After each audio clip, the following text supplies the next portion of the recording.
Olá, bem-vindo ao canal Falando Francamente, francamente com K, que é mais fácil de achar. Meu nome é Frank Bacurau, sou profissional de educação física, nutricionista, mestre, doutor, pós-doutor, professor da Universidade de São Paulo. Nesse vídeo aqui para o nosso canal, eu quero falar desse trabalho que você está vendo na imagem aí, chocolate amargo, né? Mitiga impedimento de performance pré-menstrual e dor muscular em mulheres que praticam CrossFit. Mulheres atletas de CrossFit, né? Evidência de um estudo de fase menstrual específico, tá? Eu vou contar, vocês vão entender melhor o título. Bem, basicamente é o seguinte, né? Ele fala um pouco do que é o CrossFit, né? Fala que ele mexe com 10 dimensões, dimensão cardiovascular, com estamina, força, flexibilidade, potência, velocidade, coordenação, agilidade, balanço, precisão. Fala um pouco dessa modalidade, né? Aí fala que ela é praticada também por homens e mulheres. Aí no caso das mulheres ele fala que o desempenho da mulher nessas modalidades, nessas valências diferentes, nessas competências do CrossFit, pode variar em função do ciclo menstrual. Né? Então ele comenta, por exemplo, que na fase folicular você tem lá um aumento dos estrogênios, e estrogênios, esse aumento é ligado a maior uso de metabólitos, a maior facilidade na termorregulação. Por outro lado, por exemplo, na segunda fase do ciclo menstrual, depois da ovulação, a fase lútea, você teria a elevação da progesterona e com isso uma associação, né, com uma coordenação neuromotora reduzida, um maior aumento da temperatura corporal, que dificultaria a termorregulação, fadiga sustentada, maior susceptibilidade à dor, né, maior sensibilidade à dor. E além disso, na fase lútea, ao final dela, você ainda tem a síndrome pré-menstrual. E essa síndrome pré-menstrual está associada com alterações de humor, a irritabilidade, função cognitiva comprometida, desconforto físico, tá? Então, aí ele comenta que se você tiver alguma estratégia para mitigar esses efeitos aí dessas variações do ciclo menstrual, você pode justamente contrabalancear isso, né? Daí o título, né? Então, ele está tentando mitigar os comprometimentos da performance e da dor muscular nessas atletas de CrossFit e avaliou fase do ciclo menstrual para isso, né? Ele dividiu em 4 fases, a gente vai ver. Então, essa que é a ideia, tentar aí mitigar esse impedimento. Então, já fica a ideia que esse impedimento é principalmente na segunda fase do ciclo menstrual, na fase lútea, e também na fase lútea, no final dela, tentar contrabalancear lá, por exemplo, a síndrome pré-menstrual, a tal da TPM que a gente fala aqui no Brasil, né? Então, o que ele fez? Ah, e por que o chocolate escuro, o chocolate amargo, no caso aqui ele usou um chocolate com 85% de cacau, né? Esse chocolate tinha 588 quilocalorias, né? Eu anotei aqui no final, ele tinha 588 quilocalorias, 70,8% de gordura, 21,6% de proteína e 11% praticamente de carboidrato, tá? Então, essas 588 calorias. Por que ele usou isso? Bem, ele discute que ele usou isso porque o chocolate tem vários tipos de flavonoide e ele foi falando que esses diferentes flavonoides do chocolate tem estudos, por exemplo, com animais que eles podem afetar várias coisas, por exemplo, de neurotransmissor, aspecto cardiovascular, aspecto de vasodilatação, ou seja, né, aspecto de coordenação, ou seja, entre aspas, o chocolate escuro, aí, o chocolate amargo, ele teria componentes que, uma vez absorvido por corpo, poderia potencialmente contrabalancear isso, tá? Então, esses flavonoides aí do cacau que ele usou, tá? Então, o que eles fizeram, basicamente, para a gente entender o estudo? Bem facinho, para a gente ir acelerando o vídeo aqui. Então, essa é a ideia do vídeo, né, que está por trás, porque eles usaram chocolate, as mulheres e tal. Então, uma coisa importante, né, é um estudo randomizado, controlado, transverso, ou seja, as mesmas 15 mulheres fizeram parte das 4 fases, né, que eles avaliaram, que eu já vou mostrar para vocês. Então, apesar do número pequeno, a ideia de ser transversal diminui a variabilidade biológica, né, a variabilidade individual. Então, eles comentam isso. Então, olha só o que eles fizeram, né? Então, eles pegaram, só mostrar aqui o que eles fizeram. Tinha 3 condições, né? Uma condição era o grupo controle com chocolate. Então, em algum momento, 5 dessas mulheres consumiram chocolate amargo, depois elas iam para o placebo ou controle. Poderia ter acontecido isso. Ou elas poderiam ter começado no placebo, depois para o controle, depois para o chocolate amargo. Ou, numa terceira situação, ela poderia ter começado com placebo. placebo, controle e chocolate amargo. Ou seja, as 5 foram divididas na primeira fase, né, aleatoriamente por sorteio, num desses 3 grupos e seguia essa sequência, mas todas elas acabavam fazendo os 3 grupos. E o interessante é que cada momento que a mulher trabalhou ou com chocolate amargo ou com placebo, com grupo controle, você tem uma separação aí. Então eles vão avaliar isso durante 3 ciclos menstruais diferentes, tá? Então só para mostrar que tem essa separação. Então, só para diferenciar aqui, o controle não consumiu nada e o placebo, obviamente, ele consumiu uma solução, placebo, que imitava o chocolate, mas não tinha os princípios do chocolate, tá? E como é que eles fizeram isso? Eles fizeram aqui, ó, durante as fases do ciclo menstrual. Então, isso aqui foram 3 ciclos menstruais diferentes, tá? Então, num ciclo inteiro, eles só avaliaram a fase menstrual.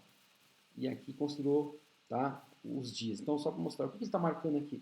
Como é que foi essa suplementação com o chocolate amargo? Eles consumiam 30 gramas por dia, com aquelas características que eu já falei, 588 calorias e tal. 30 gramas por dia por 3 dias, e aí faziam os testes.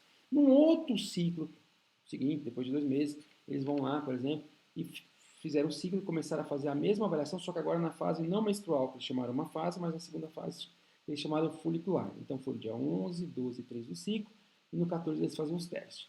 Passou outro ciclo menstrual, eles pegaram o terceiro ciclo menstrual, e aí eles começaram a fazer a suplementação agora na fase lútea, né, nesses dias aqui, 17, 18, 19, e avaliar na 20ª fase. E nesse terceiro ciclo eles também aproveitaram aqui o dia 24, 25 e 26 para avaliar os sintomas pré-menstrual. Então aqui nas condições, né?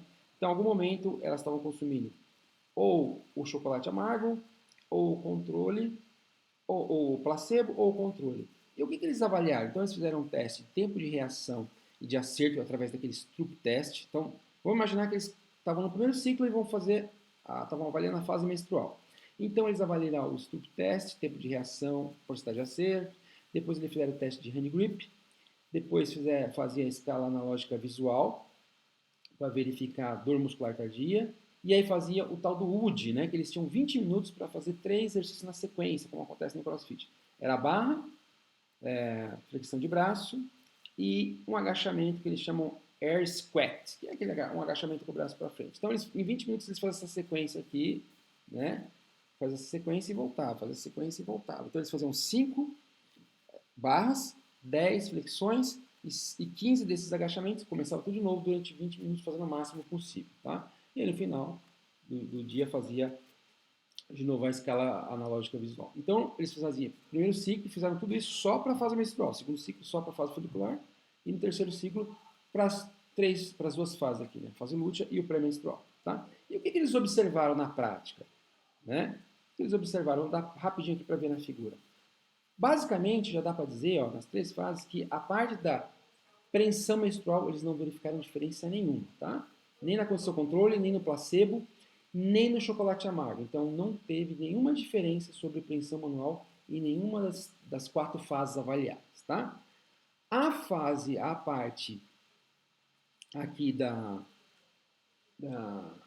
do Wood, em todas as fases teve melhoria do grupo do chocolate amargo em relação ao controle. Tá? Então, na fase menstrual, aqueles 3 exercícios teve melhor desempenho em relação ao controle, o chocolate, na fase folicular, na fase lútea e na fase pré-menstrual. Uma diferença interessante que teve é que, por exemplo, aqui na fase pré-menstrual, né, então, por exemplo, a parte de preensão manual não teve diferença nenhuma, a parte do UD lá, dos 3 exercícios, teve melhoria com o chocolate nas 3 fases em relação ao grupo controle, perdão, mas não deu diferença em relação ao placebo. E aí, quando você fala da parte cognitiva, né, da parte de, por exemplo, tempo de reação, aqui houve melhoria na fase da síndrome pré-menstrual, né, em relação ao grupo chocolate e o controle, e o chocolate em relação ao placebo também. Tá? E aqui na fase lútea também teve, vai ter uma outra imagem que não está aqui, mas em relação à dor muscular. Então, olha só, rapidinho. Não houve diferença nenhuma na pressão menstrual. Todos os grupos foram beneficiados pelo chocolate na parte do UD, lá dos 3 exercícios.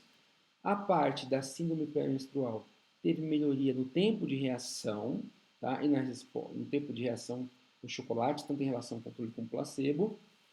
A fase lútea teve aqui a parte de acerto maior do grupo chocolate em relação ao controle. E aí, por fim, eles comentam aqui, quer ver? As imagens sobre a dor muscular de corrência tardia, né? Que eles faziam os testes, depois tinha lá imediatamente antes, 0 horas, assim, imediatamente que acabava o teste, 12 horas, 24 horas, 48 e 72. E o que eles observaram é que, principalmente aqui na fase lútea, o chocolate amargo diminui a dor nesses momentos aqui, na 12 e 24 horas. Então, fazendo um apanhado final, não teve diferença nenhuma no que consiste a preensão manual. Houve aumento em todas as fases em relação do chocolate, a vantagem do chocolate, em relação ao UD. A fase lútea foi melhorada o tempo de, aqui na figura, aqui, ó, o tempo os acertos na fase lútea, né? E na síndrome a fase pré-menstrual foi aí, melhorou o tempo de reação.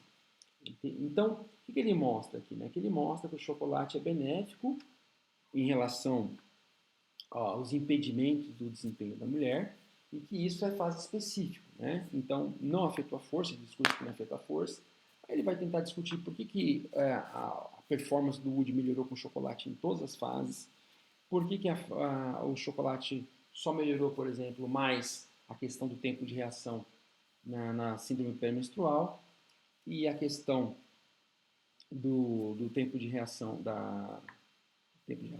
das fases certas lá na fase lútea e a questão da dor muscular tardia também na fase lútea. Então ele vai discutindo isso. De qualquer forma, né, o trabalho mostra aí que o chocolate amargo com 85% de cacau tem benefícios aí na fase ciclo menstrual. Então é um trabalho interessante para dar uma olhada aí, quem curte, né, esse trabalho, mas é um trabalho bastante interessante feito por uma colaboração entre professores universitários do Irã e um professor universitário do Japão, mas mostrando aí que o chocolate tem sim efeito em alguma das variáveis que eles avaliaram, né? Recapitulando, eles avaliaram teste de tempo de reação e de acerto através do grupo teste de pressão manual com dinamômetro de pressão manual, avaliar a questão do Wood e depois a questão do muscular tardia. E a exceção da questão da pressão manual, em algum momento o chocolate, em outros momentos o chocolate foi benéfico pelo menos em algum ponto, tá? Foi benéfico toda vez na questão do Wood, foi benéfico na questão da fase lútea, na questão da dor muscular e na fase lútea também na questão do acerto, tá? Então, basicamente eles concluem que teve esses acertos e que o chocolate, a tendência dele é ser muito mais eficaz na segunda fase do ciclo, ou seja, depois que menstruou, né? Então, aqui nesse ponto aqui, eles concluem, só vou mostrar a figura de novo para a gente terminar, porque já está ficando grande, eles concluem que a tendência do chocolate ser muito mais útil depois do 14º dia, que é a ovulação, então durante a fase lútea e provavelmente principalmente na questão da síndrome pré-menstrual, da TPM, tá ok? Então uma dica aí é testar o chocolate amargo na TPM e ver o que acontece, tá bom? Então é isso, deixe seu like, se inscreva no canal, até o próximo vídeo, tchau, tchau!